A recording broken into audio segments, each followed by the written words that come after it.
오늘 설교는 한 가지 질문으로 시작을 해보도록 하겠습니다. 여러분은 머리가 좋은 사람이 되고 싶으신가요?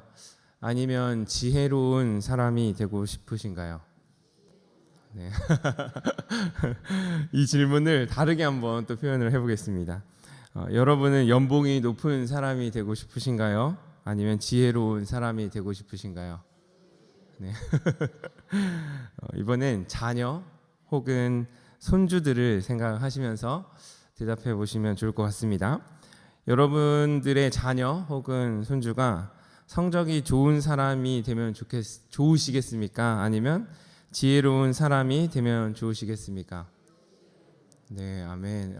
오늘 설교를 마쳐도 될 것 같습니다. 저는 제 자신도 그리고 제가 기르고 있는 자녀도 지혜로운 사람이 됐으면 좋겠습니다. 왜냐하면 성경에는 지혜로운 사람을 이렇게 정의하고 있기 때문입니다. 팀 켈러 목사님은 오늘을 사는 잠언이라는 책에서 지혜로운 사람에 대해 그 잠언에 나온 구절들을 통합하여 이렇게 정리하고 있습니다. 앞에 있는 자막을 함께 읽어보도록 하겠습니다. 지혜로운 사람은 충동에 휩쓸리지 않고 반성과 신중함과 명쾌한 사고에 힘쓴다. 역경을 통해 회복력과 평정심과 생활력을 갖춘 사람이다. 다시 한번요. 지혜로운 사람은 충동에 휩쓸리지 않고 반성과 신중함과 명쾌한 사고에 힘쓴다. 역경을 통해 회복력과 평정심과 생활력을 갖춘 사람이다. 아멘. 네. 이처럼요, 성경이 말하고 있는 지혜는 단순히 머리가 똑똑한 것을 의미하는 것이 아니라 오히려 우리의 삶과 태도에 연결되어 있는 굉장히 입체적이고 또 역동적인 개념이다라는 것을 알 수 있습니다. 그렇다면 성경에서 정의 내리고 있는 이 지혜로운 사람에 대해서 오늘 세 가지 정도로 정리해서 살펴보도록 하겠습니다.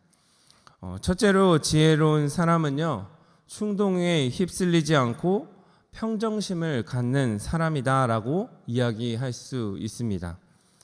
우리는 인생을 살다 보면 충동적인 행동을 할 때가 굉장히 많습니다. 누군가의 실수에 버럭 화를 내기도 하고요. 깜빡이도 없이 차가 옆에서 끼어들면 그 짧은 순간인데 우리는 좋지 않은 말과 행동을 하곤 합니다. 또 어떤 위협을 받아 초조하고 두려운 마음이 들면 순간 자신을 방어하기 위해 충동적으로 잘못된 행동을 할 때도 있습니다. 또한 충동적으로 소비를 하기도 하고요. 거짓말을 일삼기도 하고 도둑질을 하기도 하고 짜증을 내기도 합니다. 특별히 누군가에게 오해를 받거나 비아냥거림을 당하게 되면 그때에는 평정심을 완전히 잃어버리게 됩니다. 내가 그저 느끼는 감정에 따라서 모든 삶이 재구성되어 버리는 것이죠. 주변이 보이지 않고 오직 그 사건에 함몰되어 우리 마음속에는 평안함이 깨어지게 되는 것입니다. 그러나 지혜로운 사람은 충동에 휩쓸리는 사람이 아니라 평정심을 갖고 살아가는 사람입니다. 감정의 기복이 없이 평안하고 또 고요한 마음으로 살아가는 사람이 바로 지혜로운 사람이다라고 이야기할 수 있는 것입니다. 이것이 성경에서 말하고 있는 참된 지혜입니다. 고요한 마음으로 각각의 상황을 대하는 사람이 바로 지혜로운 사람인 것입니다. 이러한 지혜를 가지고 살았던 분이 성경에 등장합니다. 바로 저희가 잘 알고 있는 예수님이시죠.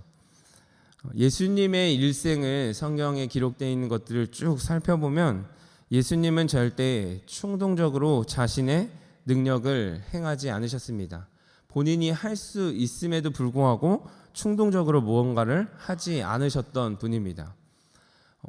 지난주 이제 고난 주간을 쭉 맞이하며 예수님의 고난의 시간들을 묵상을 할 때에도 살펴보았듯이 사람들이 모독하였고 또 비아냥거렸음에도 심지어 신체적인 폭력을 가했음에도 불구하고 예수님께서는 충동에 휩쓸리지 않으시고 평정심을 유지하셨습니다. 사람들의 거짓 증언에 예수님은 한마디도 대답하지 않는 모습도 보여주셨습니다. 오히려 잠잠하셨고 또 마음을 지키시고 그 안에서 평정심을 유지하셨던 모습을 우리에게 보여주고 있는 것입니다.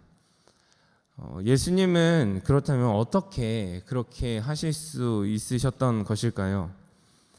이것이 우리가 살펴볼 예수 그리스도의 지혜입니다.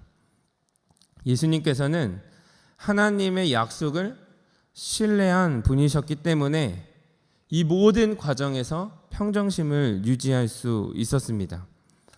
아무리 주변 사람들이 예수님을 욕하고 또 죽음으로 몰아갔어도 예수님께서는 하나님의 약속을 붙잡으셨습니다.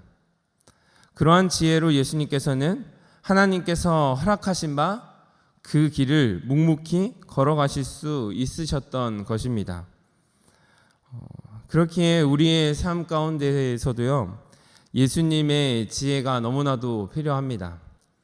자녀들의 문제, 또 직장이나 교회 안에서 관계의 문제, 가정에서 그런 경제적인 문제에서 우리는 충동에 휩쓸리지 않을 수 있는 그 방법을 알려드릴 텐데, 그것은 바로 하나님의 약속을 신뢰하는 것입니다.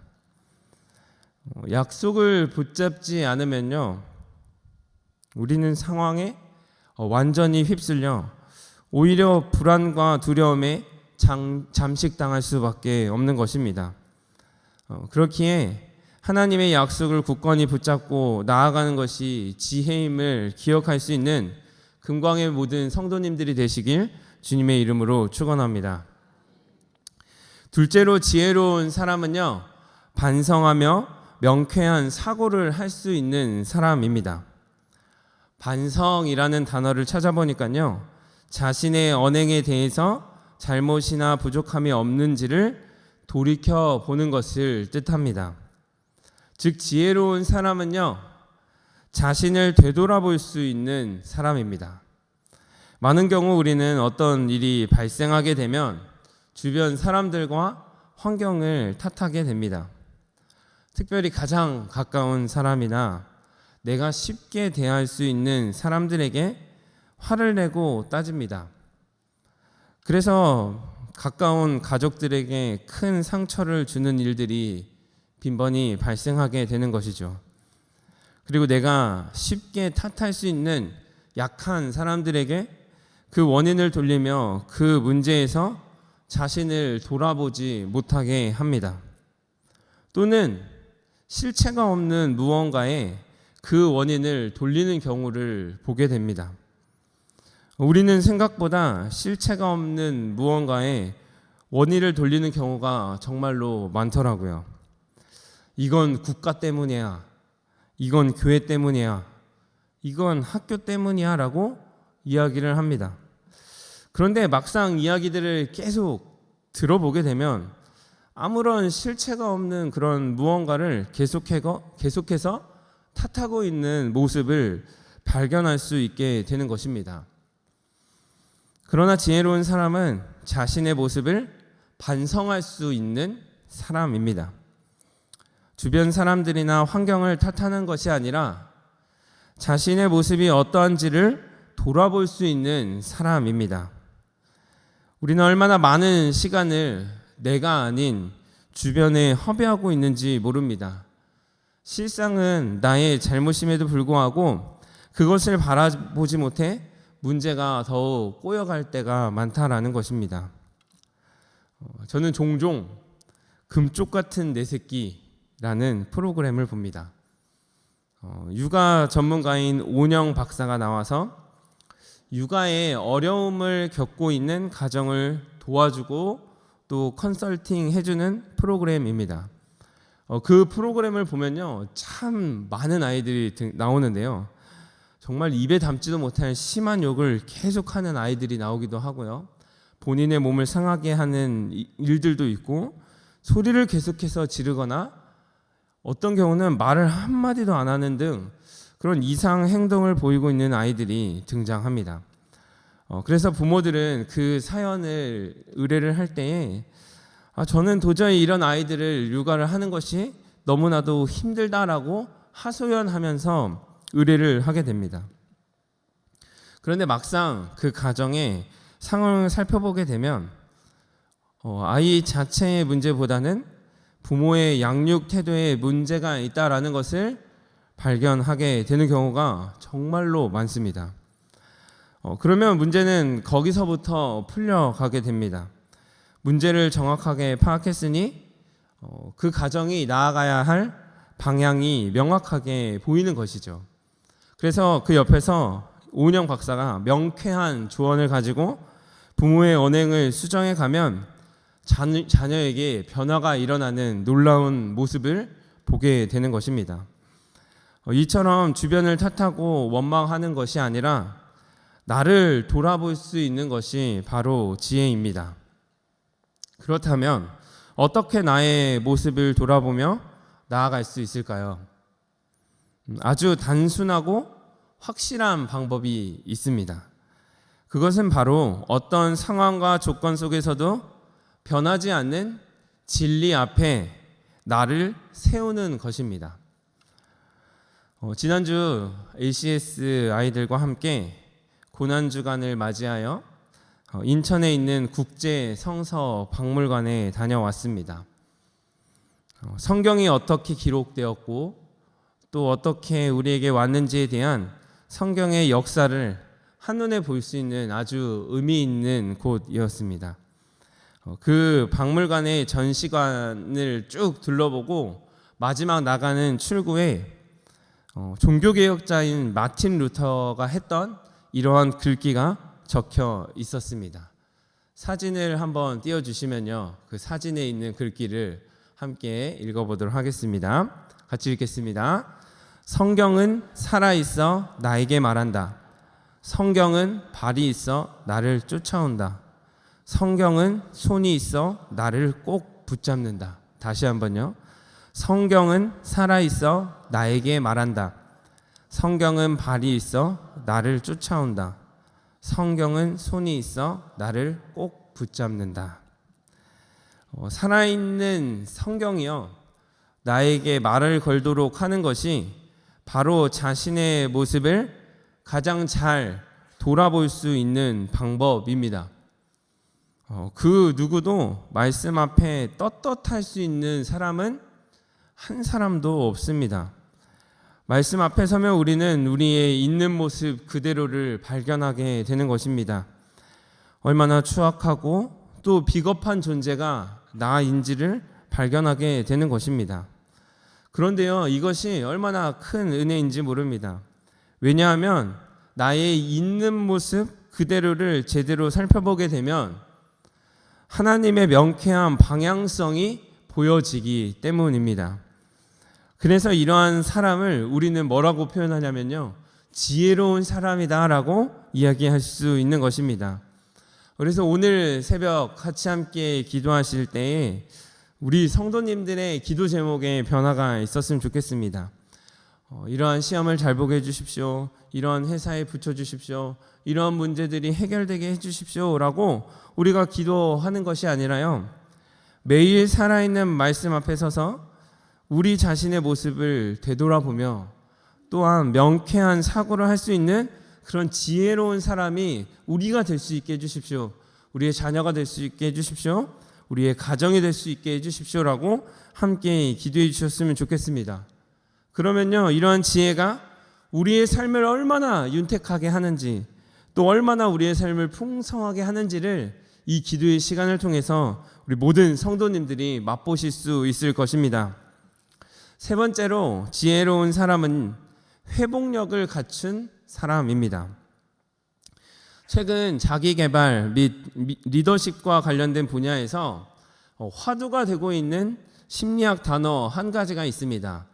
그 단어는요, 바로 회복 탄력성입니다. 자막을 보시고 이 회복 탄력성이 어떤 의미를 가지고 있는지 함께 읽어보도록 하겠습니다. 회복 탄력성은 크고 작은 다양한 역경과 시련과 실패에 대한 인식을 도약의 발판으로 삼아 더 높이 뛰어오를 수 있는 마음의 근력. 다시 한번요. 회복 탄력성은 크고 작은 다양한 역경과 시련과 실패에 대한 인식을 도약의 발판으로 삼아 더 높이 뛰어오를 수 있는 마음의 근력. 여러분도 이렇게 되고 싶지 않으십니까? 한마디로요, 역경을 극복할 수 있는 힘이다라고 생각을 하시면 되겠습니다. 코로나의 긴 늪을 지나며 어떠한 실패 속에서도 오뚜기처럼 다시 일어나 나아갈 수 있는 그런 리더와 또 그런 인재에 대한 관심도가 굉장히 높아지게 된 것입니다. 그런 면에서 보면요, 이 회복 탄력성에 가장 최적화되어 있는 사람이 누구인 것 같습니까? 바로 그리스도인들입니다. 세상에서는요, 이 세상 책을 쭉 살펴보면요, 이 회복 탄력성의 핵심을요, 자신의 긍정적인 생각 그리고 대인관계, 자기조절 능력이라고 말하고 있습니다. 다시 한번요. 자신의 긍정적인 생각, 긍정적으로 생각할 수 있어야 한다. 또 주변의 대인관계를 잘 맺어야 한다. 그리고 자기 자신의 그 조절, 자기 자신의 감정과 생각들을 조절할 수 있는 능력이 있어야 한다라고 이야기를 하지만요, 그리스도인들에게 회복력은 예수 그리스도와의 연합으로 가능해집니다. 갈라디아서 2장 20절에 이렇게 기록되어 있습니다. 같이 함께 읽어보도록 할 텐데요. 갈라디아서 2장 20절입니다. 함께 읽겠습니다.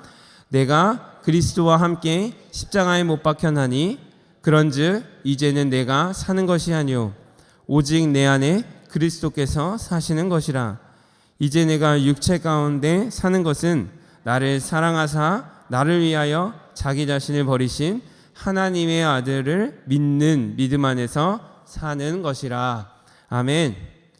즉 나는 죽고 예수로 사는 삶이 바로 시련과 실패 속에서도 다시금 그것을 극복하며 나아갈 수 있는 회복력을 우리에게 허락해 준다라는 것입니다.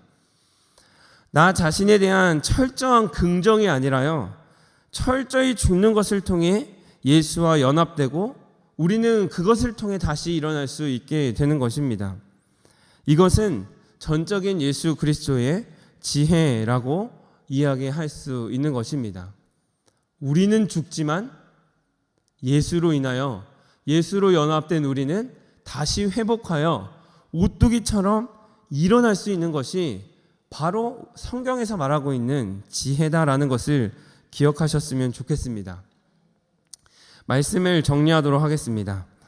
오늘 함께 읽었던 본문 24절에 보면요, 사도 바울도 예수 그리스도가 하나님의 능력이요 하나님의 지혜임을 선언하고 있습니다.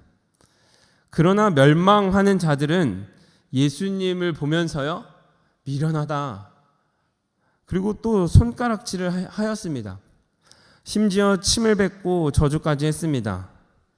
왜냐하면 예수님의 그러한 모습이 그들이 생각했던 지혜가 아니었기 때문입니다. 그들은 자신들을 당장 구해줄 똑똑하고 재능 있고 능력 있는 지혜를 원했던 것입니다. 그러나 예수님의 지혜는 그런 것이 아니었고요. 예수님의 지혜는 십자가 그 자체였습니다. 예수님께서는 십자가에 지시는 그 사역들을 위해 충동에 휩쓸리지 않으셨고 하나님의 약속을 신뢰하심으로 평정심을 가지고 그 모든 과정들을 걸어가셨습니다. 또한 십자가의 죽으심으로 끝난 것이 아니라 죽음 이후에 부활하심으로 우리가 다시 일어날 수 있는 그러한 회복력을 허락해 주신 분이 바로 예수님이시고 그 예수님의 지혜가 바로 십자가에 담겨 있다라는 것입니다. 이러한 지혜가 금광의 모든 성도님들의 삶에 넘쳐났으면 좋겠습니다. 정말 제가 서두에 질문 드렸던 그 질문을 다시 한번 생각해 보시기 바랍니다. 여러분들은 똑똑한 사람이 되고 싶으신가요? 혹은 성적이 높은 사람이 되고 싶으신가요? 능력이 많아 연봉이 더 높은 사람이 되고 싶으신가요? 아니면 지혜로운 사람이 되고 싶으신가요? 네, 아멘. 이제는 더욱더 성경에 나와 있는 지혜의 정의를 잘 알고 있으시기 때문에요. 오늘 이 새벽 시간에는 주님의 지혜를 더하여 주시옵소서. 주님의 지혜를 닮아가기 원합니다. 이 지혜를 가지고 살아갈 수 있는 우리가 되길 원합니다. 주님의 자녀들이 되길 원합니다. 우리의 손주들이 되길 원합니다. 우리의 가정이 되길 원합니다. 그러한 우리의 교회가 되길 원합니다. 우리의 샘터가 되길 원합니다라고 우리 함께 기도해 주셨으면 좋겠습니다. 그러한 은혜가 가득 넘치는 기도의 시간 되시길 주님의 이름으로 축원합니다.